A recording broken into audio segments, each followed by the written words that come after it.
Hello guys, welcome back to our channel. Episode ആരംഭിക്കുമ്പോൾ കാണിക്കുന്നത് സത്യഭാമയുടെ വീടാണ്.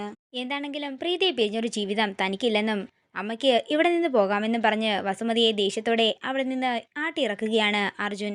അങ്ങനെ വസുമതി ദേഷ്യത്തോടെ അവിടെ നിന്ന് പോകുന്നു. വസുമതി പറഞ്ഞതിനൊക്കെ അർജുൻ രാഘവൻ നായരോട് ക്ഷമ ചോദിക്കുകയാണ്. പിന്നീട് കാണിക്കുന്നത് സത്യഭാമയാണ്. സത്യഭാമ ജോത്സ്യനെ കാണാൻ വേണ്ടി ചെല്ലുമ്പോഴാണ് ആൻ്റപ്പനെ കാണുന്നത്. ആൻ്റപ്പൻ സത്യഭാമയെ കണ്ട പരിചയം പോലും കാണിക്കുന്നില്ല. തുടർന്ന് സത്യഭാമ ആൻ്റപ്പനോട് പണത്തിന്റെ കാര്യം ചോദിക്കുമ്പോൾ ഏത് പണം? അതെ, എന്റെ ലോഡൊന്നും ഇതുവരെ ഇറക്കിയിട്ടില്ലെന്ന് ഒഴിവുകഴിവ് പറഞ്ഞ് അയാൾ അവിടെ നിന്ന് പോകുന്നു. ഇത് കാണുന്ന ജോത്സ്യരുടെ ശിഷ്യൻ വന്ന് സത്യാമ്മയോട് ചോദിക്കുകയാണ്, എന്താ സത്യാമ്മേ, എന്തെങ്കിലും പണത്തിന്റെ ഇടപാടാണോ?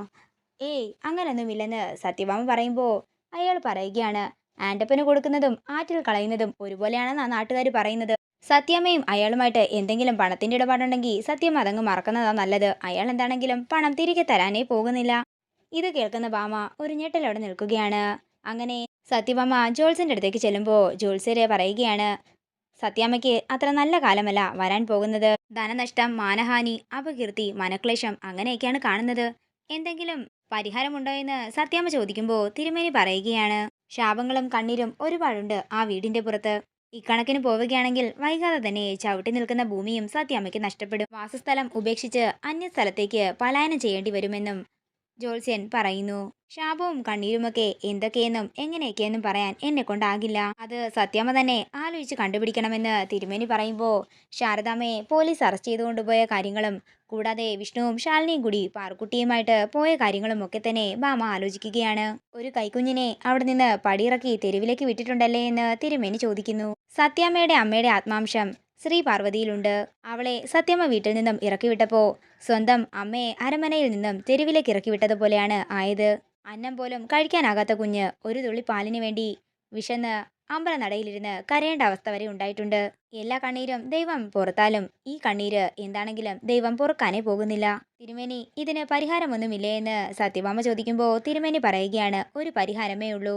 ഇറക്കിവിട്ട കുഞ്ഞിനെ തിരികെ വീട്ടിലേക്ക് വിളിച്ചു വരുത്തി മനസാവാച മാപ്പ് പറഞ്ഞ് അന്നം കൊടുക്കണം. കടല് പോലെ കറുത്ത കാലമാ സത്യാമ്മേ മുന്നിലുള്ളത്. ഇതല്ലാതെ വേറെ ഒരു നിവൃത്തിയുമില്ല അതിനെ മറികടക്കാൻ. പിന്നീട് കാണിക്കുന്നത് കുടുംബശ്രീ ഹോട്ടലാണ്. ഹോട്ടലിന്റെ ഭൂമി അളന്നു തിരിക്കാനായിട്ട് ബാലചന്ദ്രന്റെ ഒപ്പം കുറച്ച് ആൾക്കാര് അങ്ങോട്ടേക്ക് വരികയാണ്. ആൾക്കാര് പറയുന്ന കാര്യങ്ങളൊക്കെ കേട്ട് ഞെട്ടലോടെ നിൽക്കുകയാണ് ശാരദാമ്മ. ആര് പറഞ്ഞിട്ടാ നിങ്ങൾ വന്നതെന്ന് ശാരദാമ്മ ചോദിക്കുമ്പോൾ അനന്തരാവകാശികൾ ഒരാൾ പറഞ്ഞിട്ട് തന്നെയാ ഭൂമി തരംതിരിക്കാൻ വന്നിരിക്കുന്നതെന്ന് അയാൾ പറയുന്നു. ഇത്രയും പറഞ്ഞ് അയാൾ ശാരികയെ ചൂണ്ടിക്കാണിക്കുമ്പോൾ എല്ലാവരും ഒരു ഞെട്ടലോടെ നിൽക്കുകയാണ്. എനിക്ക് പ്രായമായിട്ട് എൻ്റെ വിഹിതം കിട്ടിയിട്ട് ഒരു കാര്യവുമില്ല. അതുകൊണ്ട് തന്നെയാ ഞാൻ ഇങ്ങനെയൊക്കെ ചെയ്തത്.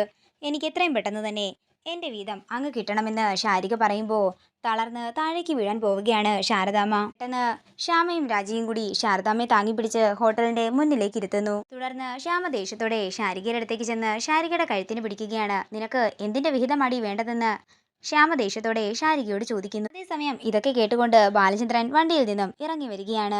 നല്ല ഡയലോഗാണല്ലോ, കൊച്ചിനെ ഇത് ആരാ പഠിപ്പിച്ചത്? അത്രയും പറഞ്ഞുകൊണ്ട് ബാലചന്ദ്രൻ ശ്യാമയുടെ അടുത്തേക്ക് ചെല്ലുകയാണ്. ബാലചന്ദ്രനെ കണ്ട് എല്ലാവരും ഒരു ഞെട്ടലോടെ നിൽക്കുന്നു. ഇതോടുകൂടി ഇന്നത്തെ എപ്പിസോഡ് ഇവിടെ തീരുകയാണ്. വീഡിയോ ഇഷ്ടമായെങ്കിൽ മറക്കാതെ ലൈക്ക് ചെയ്യുക, ഷെയർ ചെയ്യുക, കമന്റ് ചെയ്യുക. കൂടുതൽ സീരിയൽ അപ്ഡേറ്റ്സിനായി മറക്കാതെ സബ്സ്ക്രൈബ് ചെയ്യുക നയൻസ് ക്രിയേഷൻസ്.